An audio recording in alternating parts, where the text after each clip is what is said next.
제가 사진을 한 장 보여드리겠습니다. 그림이죠, 그림. 뭘로 보이시나요? 여인으로 보이시나요? 아가씨의 옆모습으로 보이시는 분 손 들어보세요. 많지는 들으셔도 돼요. 그리고 할머니가 보인다. 매브리코 할머니 손 들어보세요. 몇 분 없어요. 저게 무슨 매브리코 할머니야. 여전히 안 보이시죠? 아가씨로만 보면 아가씨로만 보이고, 할머니로만 보면 할머니로 보이고, 본인이 아가씨면 아가씨로 보이고, 뭐 그런 건 아닙니다. 사진 내려주세요.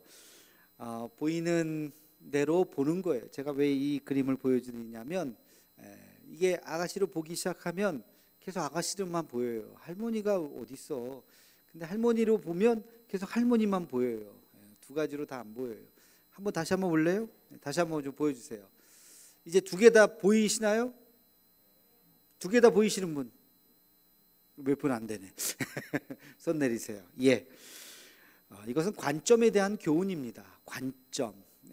내가 어느 각도에서 계속 보면 자꾸만 그렇게만 보여요.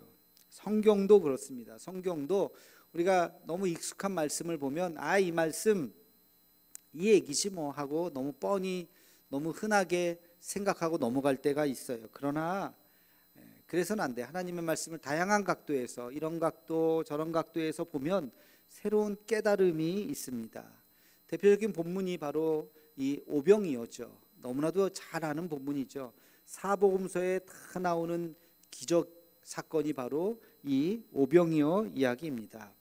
근데 오늘은 조금 다른 관점에서 한번 보려고 그래요. 여러분, 줄거리는 너무 잘 아는 말씀이죠. 예수님께서 말씀을 강론하셨어요. 수많은 사람들이 모여들었어요. 저녁 시간이 되었습니다. 그냥 집으로 돌려보내기가 조금 미안한 마음도 있고 아쉬운 마음도 있고, 그래서 이들에게 뭔가 떡이나 빵을 주고 싶은 마음이 생기셨어요. 그래서 이것에 대해서 제자들과 함께 같이 의논을 하고 있는, 의논이라기보다는 제자들에게 한번 물어본 거예요. 너희는 어떻게 생각하니? 근데 그때 갑자기 한 사람이 아이의 도시락을 가지고 오죠. 오병이어. 물고기가 몇 마리예요? 헷갈리면 안 돼. 물고기가 5마리가 아니라 물고기는 2마리. 보리떡이 몇 개예요? 5개. 떡 5개, 물고기 2마리. 도시락을 가지고 왔어요.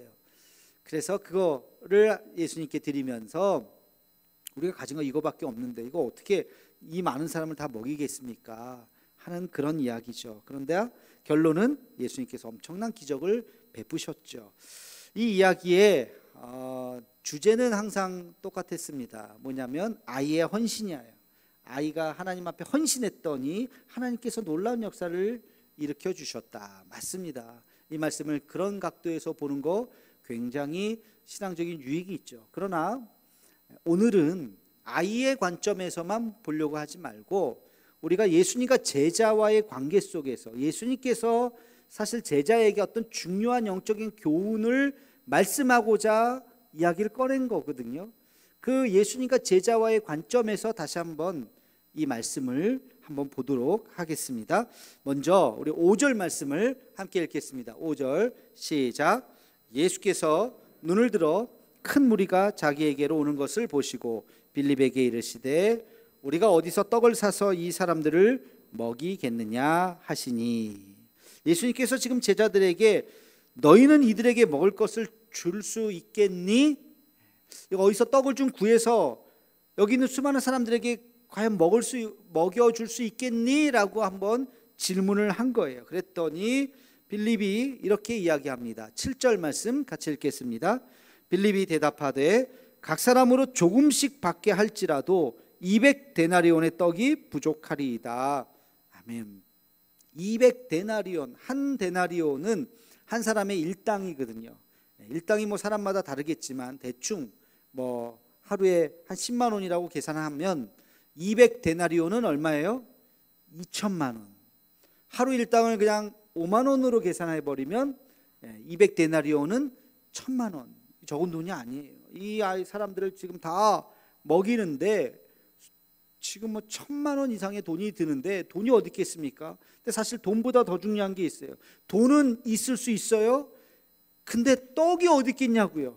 5천 명이 넘는, 장정만 5천 명이라 그랬잖아요. 그러니까 10,000명 이상의 사람들이 먹으려면 떡이 있어야 되는데 떡이 어디 있겠냐고요. 떡을 살 수가 없잖아요. 그러니까 제자들은 고개를 젓습니다. 예수님, 이거 할 수가 없습니다. 이거는 있을 수가 없습니다. 불가능합니다. 한시라도 빨리 돌려보내십시오. 난리 날 것 같습니다. 제자들이 지금 말리는 장면이죠. 근데 안드레가 여기서 나타나서 한술 더 거듭니다. 우리 9절 말씀 보겠습니다. 시작. 여기 한 아이가 있어 보리떡 5개와 물고기 2마리를 가지고 있나이다. 그러나 그것이 이 많은 사람에게 얼마나 되겠사옵나이까. 이 뒷말이 핵심이죠.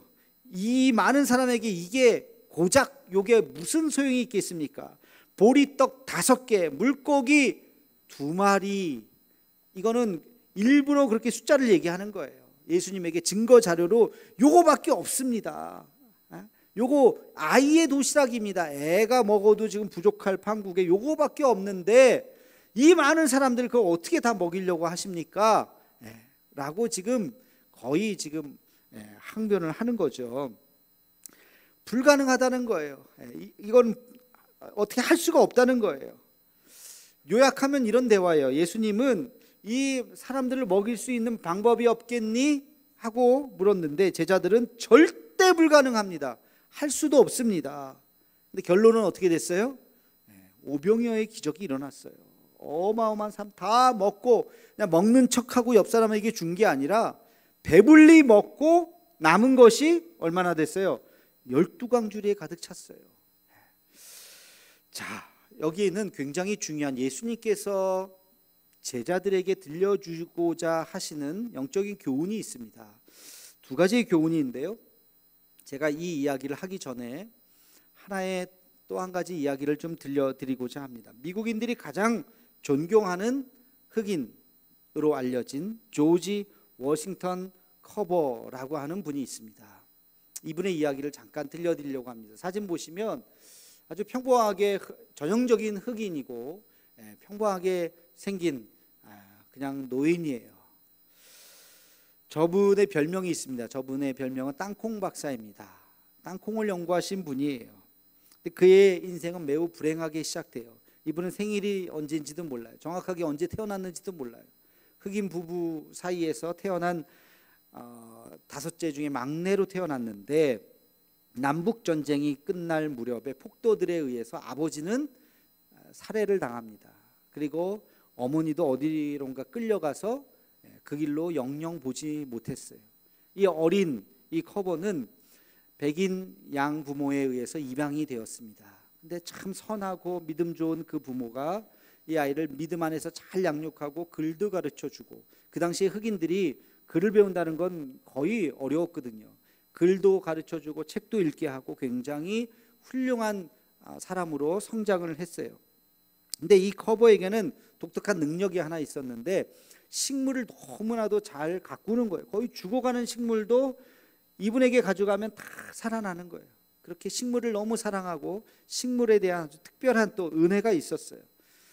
하나님의 은혜로 여차여차해서 아이오와 주립대학에 진학하게 되었고 거기서 농학 박사 학위까지 받게 됩니다. 지금도 아이오와 주립대학에요. 이분의 이름을 딴 조지 워싱턴 커버 상이 있어요. 몇 년 전에 우리나라 사람도 그 농과대학에서 주는 상인데 그 상을 받았다고 언론에서 보도가 되고 굉장히 권위 있는 상입니다. 이분의 이름으로 된 상인데요. 그래서 이분이 농학 박사를 받고 앞날이 굉장히 창창했는데 그의 은인이었던 부커 교수의 편지를 받게 됩니다.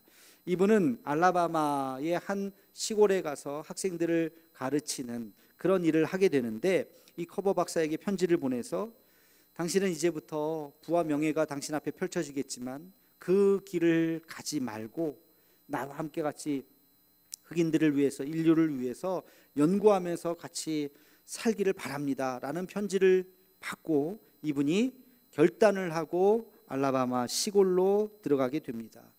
나중엔요 에디슨이 이분의 업적을 평가하면서 그 당시 돈 10만 달러, 지금 1억이 넘는, 지금 10만 달러면 지금도 1억인데 그 당시에 10만 달러면 어마어마한 연봉을 줄 테니 나와 같이 일을 하자고 에디슨이 매달릴 정도였는데 그걸 거부했던 분이죠.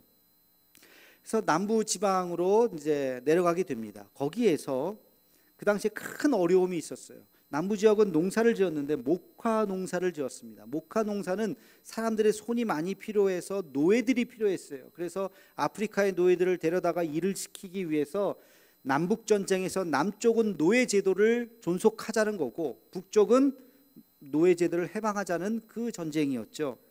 그래서 이 목화를 많이 심었는데 목화의 단점은 땅이 굉장히 황폐해지는 거예요. 금방 황폐해졌어요. 이제는 더 이상 어떤 식물도 심을 수가 없을 만큼 땅이 아주 황폐해졌습니다. 근데 이 커버 박사가 가만히 연구를 해보니까 여기서 심을 수 있는 작물은 딱 하나예요. 그게 바로 땅콩이었습니다. 땅콩은 오히려 반대로 적은 물로도 잘 자라고 이 황폐해진 땅을 다시 회복시키는 그런 능력이 있어요. 그래서 많은 사람들에게 이야기하기 시작했습니다. 목화 농사 하지 말고 땅콩 농사를 하십시오. 땅콩 농사를 하십시오. 사람들이 그 말을 듣고 전부 다 땅콩을 농사를 지었어요. 잘 됐겠죠? 근데 더 큰 문제가 생겼습니다. 모두가 다 땅콩을 농사를 지니까 땅콩이 풍년이 돼버렸어요. 이 처치곤란이에요. 땅콩이 너무너무 많아져가지고 사람들이 그걸 팔지도 못하고 그러니까 부도가 나고 난리가 났습니다.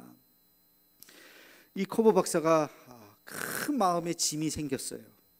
매일매일 새벽 4시에 일어나서 이제 산책을 하고 기도를 하는 시간인데 어느 날 해가 착 떠오르는 그 장면을 보면서 이렇게 기도를 합니다. 하나님, 당신은 무슨 까닭에 이 우주를 창조하셨습니까? 그랬더니 하나님의 음성이 들렸어요. 너의 그 작은 소견으로 너무 큰 것을 알려고 하지 말고 너에게 적합한 것을 나에게 물어보아라. 우주의 원리를 설명한들 네가 알겠냐 하는 거예요. 얼마 전에 제가 양자역학 이렇게 유튜브 보니까 있어서 한번 쭉 들어봤는데 듣다가 그냥 껐어요. 이게 뭔 말인지 어려운 얘기들을 막 하니까.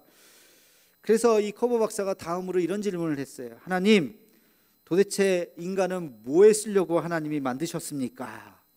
그랬더니 그것도 또 이렇게 말씀하세요. 너는 아직도 네가 감당하지 못할 것을 묻고 있구나. 그런 쓸데없는 것은 그만두고 내 마음에 진짜 원하는 것을 나에게 묻거라.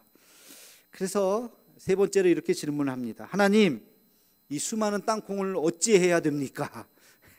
자기의 속마음에 이 땅콩을 어찌해야 됩니까? 그랬더니 마음속에 주님의 음성이 들렸습니다. 이제 됐다. 그래, 내 손에 있는 땅콩을 한 줌을 들고 실험실로 들어가서 연구를 계속해라. 그의 주머니에 항상 땅콩이 있었습니다. 그 땅콩을 바라보다가 연구실로 들어가서 이 땅콩, 이 널브러져 있는 이 땅콩을 가지고 뭘 해야 될지를 연구하기 시작했어요. 그래서 발명한 게 땅콩 잼이에요. 땅콩 잼뿐만이 아니에요. 땅콩 버터, 땅콩 비누, 땅콩 사탕, 땅콩 기름, 땅콩 잉크, 땅콩 접착제, 땅콩 연고, 땅콩으로 된 백수십 개의 제품을 만들어서 이분이 이것을 특허를 냈다면 어마어마한 부자가 됐을 거예요. 그러나 단 하나도 특허를 내지 않고 그냥 무료로 모든 사람들이 쓸 수 있도록 그렇게 자유롭게 사용할 수 있도록 했습니다. 그래서 그 당시에 그 땅콩이 어마어마하게 밀려들었을 때 그 가공품을 만들어서 그 경제적인 위기를 크게 넘길 수 있었던 주인공이 바로 이 커버 박사였습니다. 자, 여러분, 이 오병이어 이야기와 이 워싱턴 커버 이야기를 한번 두 가지 이야기를 잘 생각해 봅시다. 여기서 아주 중요한 교훈을 얻을 수가 있어요. 그게 뭐냐면 첫 번째, 사명감이 문제의 해결의 열쇠라는 것입니다. 어떤 문제가 있을 때 그 문제를 해결할 수 있는 열쇠는 사명감이에요. 자, 다시 한번 우리 오병이어 이야기를 봅시다. 예수님께서 제자들에게 질문합니다. 우리가 어디서 떡을 사서 이 사람들을 먹이겠느냐? 이 말은 너희는 어디서든지 떡을 사서 이 사람들을 먹일 의지가 있느냐? 이 사람들을 먹일 의지가 있느냐? 이들이 지금 배고픈 상태인데 지금 그냥 돌아가면 참 한 끼를 굶어야 되는 그런 상황일 텐데 이들을 먹이고자 하는 그런 간절한 마음이 있느냐? 너의 의지가 있느냐? 라고 묻는 거예요. 근데 제자들은 뭐예요? 안 돼요. 할 수 없어요. 우리는 할 수 없어요. 근데 예수님께서 원했던 답은 이게 아니죠. 할 수 없어요가 아니라 예수님께서 원했던 답은 뭐였을까요? 예수님, 저들에게는 지금 빵이 필요합니다. 근데 우리는 할 수 없습니다. 여기서 끝이 아니라 한마디 더 해야 되잖아요. 그러나 주님은 하실 수 있습니다. 아멘. 자, 보세요. 저들을 먹여야 되겠습니다. 정말 간절합니다. 그것이 지금 나의 사명입니다. 근데 나는 할 수 없습니다. 할 수 없잖아요. 지금 이게 말이 안 되잖아요. 나는 할 수 없습니다. 그러나 누구는 하실 수 있어요? 하나님은 하실 수 있습니다. 주님은 하실 수 있습니다. 주님, 이 문제를 해결해 주시옵소서 라고 말하기를 원하셨던 거예요. 여러분, 빠삐용의 마지막 대사를 제가 언젠가 한번 말씀을 드렸던 적이 기억이 나는데요. 절벽에서 이제 자유를 향해서 이제 바다로 뛰어내리려고 하는, 그래서 이 바다 망만대를 이제 헤엄쳐서 자유를 향해서 탈출하려고 하는 이 빠삐용, 뛰려고 하는데 친구가 잠깐, 자네 이거 성공할 수 있겠나? 괜히 또 하다가 죽는 거 아니야? 성공할 수 있겠나? 그럴 때 빠삐용이 뭐라고 이야기합니까? 그게 문제인가? 죽어도 상관없다. 죽어도 나는 지금 사냐 죽느냐가 문제가 아니라 나는 지금 자유를 향해서 지금 뛰어내리는 이 순간 나는 내 목적을 다했다는 거예요. 여러분, 성공과 실패가 결코 우리의 사명이 되어서는 안 됩니다. 그 사명은 성공할 수도 있고 실패할 수도 있어요. 중요한 것은 나의 간절함, 그리고 이것이 반드시 하나님께서 원하시는 것이냐 그렇지 않는 것이냐에 대한 그 결정만이 우리에게 남아있는 거예요. 실패할 수도 있어요. 그러면 내 뒤에 있는 사람이 또다시 그 일을 하게 될 겁니다. 여러분, 일제강점기 때 독립운동을 했던 수많은 사람들, 그들이 다 자기가 살아생전에 대한독립 만세를 외칠 수 있을 거라고 믿었을까요? 그렇지 않았을 가능성이 커요. 10년, 20년, 30년이 지났어요. 40년이 되었어요. 한 세대가 지났어요. 야, 이대로 끝나는 거 아니야? 그래서 많은 변절자들이 나타나기 시작했어요. 영화 암살이라고 하는 영화가 있어요. 거기에 보면 1930년대에 실제 일어났었던 일을 바탕으로 영화를 만든 겁니다. 밀정이 나타났어요. 독립운동하는 척하면서 사람들의 정보를 일본 사람들에게 흘려서 죽이게 만드는 거예요. 돈을 챙기는 거예요. 그런 못된 짓을 하는 사람, 나중에 걸렸죠. 그래서 독립 후에 법정에 세우게 됩니다. 근데 증거 불출분으로 그 사람이 풀려나게 돼요. 햇빛을 맞으면서 당당하게 걸어가요. 그러다가 옛날 동료를 만납니다. 자기가 죽이려고 했었던 그 동료가 살아나서 그 사람에게 총을 겨눕니다. 그러면서 마지막 총을 쏘기 전에 질문을 하죠. 왜 동지를 팔았나? 자네는 왜 동지를 팔았나? 그랬더니 하는 말이, 몰랐으니까, 해방될 줄 몰랐으니까, 내가 알면 그랬겠나? 그 마지막 말을 남기고 총 맞아 죽죠. 여러분, 그것은 사명이 아니라는 겁니다. 그것은 사명이 아니에요. 여러분, 우리의 사명은 그 일이 혹 이루어지지 않는다 할지라도 우리가 그 일을 하는 것이 사명이에요. 독립운동가들이 글쎄 내 때의 독립이 안 될지 모르지만 그러나 오늘도 우리가 일본의 앞잡이가 되지 않고 독립운동을 하는 거예요. 여러분, 남북통일 우리 당대에 글쎄요 안 될지도 몰라요. 그러나 통일을 위해서 우리 기도하는 거예요. 대한민국 하나가 되기 위해서 우리는 기도해야 되는 것입니다. 이것이 사명이에요. 사명은 내가 그 일을 꼭 이루지 않는다 할지라도 하나님께서 원하시면 지금 그 일을 하는 것입니다. 여러분, 오늘 제가 VFP 전도축제 이름을 좀 쓰라 그랬어요. 어떤 분은 그럴 거예요. 아, 이거 이름 쓰면 뭐해? 오지도 않을 건데, 오지도 않을 건데 몇 번 썼는데 오지도 않더만 하면서 안 쓰실 수도 있어요. 그러나 물론 11월 13일 날 여기 이름 쓰신 분들이 전부 다 오시지는 못하겠죠. 못 오시는 분들도 더 많겠죠. 그러나 지금 여기서 그 이름을 쓰면서 내가 이분들을 위해서 기도하겠습니다. 11월 13일 날 못 오시더라도 언젠가는 하나님 이 영혼 언젠가는 거두어 주십시오 라는 마음으로 여러분이 쓰셔야 되는 거예요. 그래서 그날 못 와도, 아니 올해 못 와도, 내년에 못 와도 내가 이 사람들을 가슴에 품고 늘 기도하고 있습니다. 5년, 10년, 20년 기도하고 있습니다 하는 마음으로 여러분 쓰시기를 간절히 소망합니다. 사명이란 그런 거예요. 우리가 다 이루지 못한다 할지라도 그것이 하나님께서 나에게 주신 길이라면 그 길로 걸어가는 것이 사명인 줄로 믿으시기를 축원합니다.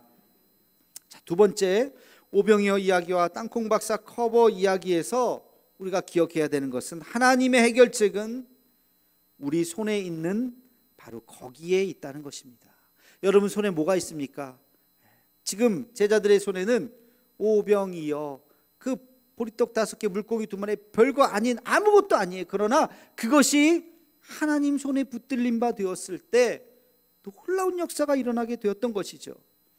우주 창조의 원리를 우리가 다 알 필요는 없어요.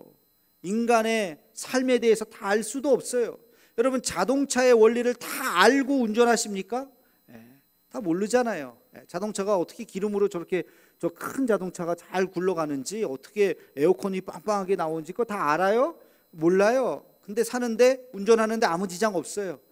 그냥 운전하고 다니면 돼요. 땅콩 박사의 손에 있었던 것은 작은 땅콩이에요. 그걸 가지고 연구실로 가는 거죠.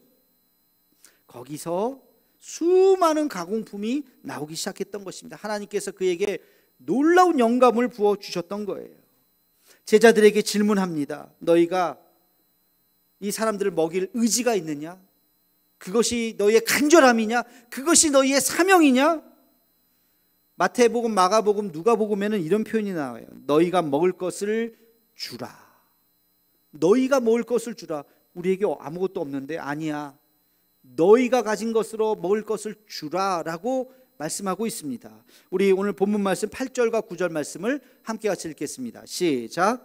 제자 중 하나 곧 시몬 베드로의 형제 안드레가 예수께 여짜오되 여기 한 아이가 있어 보리떡 5개와 물고기 2마리를 가지고 있나이다. 그러나 그것이 이 많은 사람에게 얼마나 되겠사옵나이까. 주님, 이거 택도 없습니다. 이거 갖고 아무것도 할 수 없습니다. 그러나 하나님께서는 바로 아무것도 할 수 없습니다라는 그걸 가지고 엄청난 기적을 베푸셨어요. 지금 여러분이 갖고 있는 거 많고 적음이 문제가 아니라고요. 여러분이 지금 갖고 있는 거, 나는 지금 가진 것이 없습니다, 그게 문제가 아니라고요. 그것이 하나님 손에 붙들린 바 되어 있느냐, 아니면 내가 지금 움켜쥐고 있느냐, 그 차이에 있는 것이에요. 하나님 손에 들려 있다면 그것이 비록 작은 것이라 할지라도 하나님께서 놀라운 역사를 일으키게 될 줄로 믿습니다.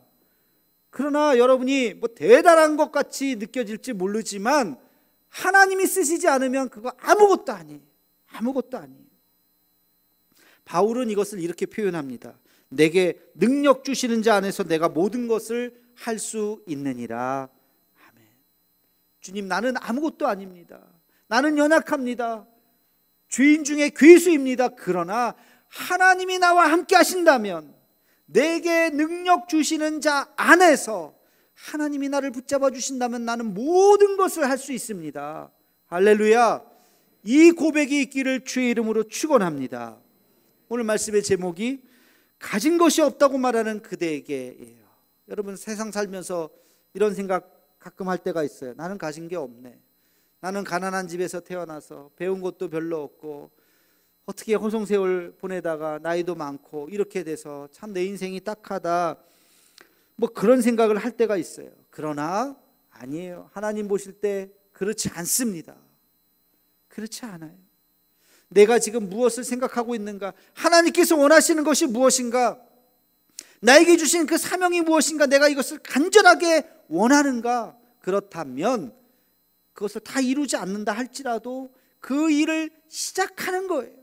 하나님 안에서 그 일을 시작하는 거예요. 그리고 하나님 앞에 내게 있는 것을 드리는 것입니다. 그러면 하나님께서 그것을 사용하실 줄로 믿습니다. 우리는 이렇게 기도해야 됩니다. 주님, 나에게 사명을 주시옵소서, 간절함을 주시옵소서. 그리고 그것을 이루기 위해서 나의 이 작은 것을 하나님 앞에 드리오니 하나님 사용하여 주시옵소서. 여러분, 가진 것이 없지 않습니다. 생각해 보면 많은 것을 받으셨어요. 그것을 하나님 앞에 드릴 때 하나님께서 여러분을 통해서 역사하실 줄로 믿습니다. 고린도전서 1장 27절에서 29절 말씀을 우리 함께 같이 읽겠습니다. 시작. 그러나 하나님께서 세상에 미련한 것들을 택하사 지혜 있는 자들을 부끄럽게 하려 하시고 세상에 약한 것들을 택하사 강한 것들을 부끄럽게 하려 하시며 하나님께서 세상에 천한 것들과 멸시받는 것들과 없는 것들을 택하사 있는 것들을 폐하려 하시나니 이는 아무 육체도 하나님 앞에서 자랑하지 못하게 하려 하심이라. 아멘. 하나님께서 택하시는 사람은 어떤 사람이라고요? 미련한 사람이라고요, 약한 사람이라고요, 천한 사람이라고요, 멸시받는 사람이라고요. 오히려 하나님은 그런 자들을 통해서 높이 쓰시는 하나님이심을 믿으시기를 축원합니다. 내가 가진 것 없다고요? 그렇기 때문에 하나님께서 우리를 선택하시는 거예요. 내가 배운 게 없다고요? 하나님께서 그렇기 때문에 우리를 들어 쓰시는 것입니다. 이게 하나님의 법칙이에요. 연약함을 들어서 쓰시는 주님, 나의 이 연약함이 하나님의 도구가 되어서 하나님의 비전을 이루는 이 사명의 자리로 나아가는 저와 여러분의 삶이 되기를 주님의 이름으로 축원합니다. 기도하겠습니다. 사랑의 하나님, 때때로 우리가 가진 것이 없다고 불평할 때가 있습니다. 그러나 주님은 우리의 연약함을 들어서 쓰시는 하나님이신 줄로 믿습니다. 나에게 주신 사명이 무엇인지 깨닫게 하시고 간절함을 허락하여 주옵시며 그 간절함을 위해서 우리의 연약함을 사용하여 주시옵소서. 하나님의 도구가 되는 기쁨이 우리에게 있게 하여 주시옵소서. 예수님의 이름으로 기도하옵나이다. 아멘.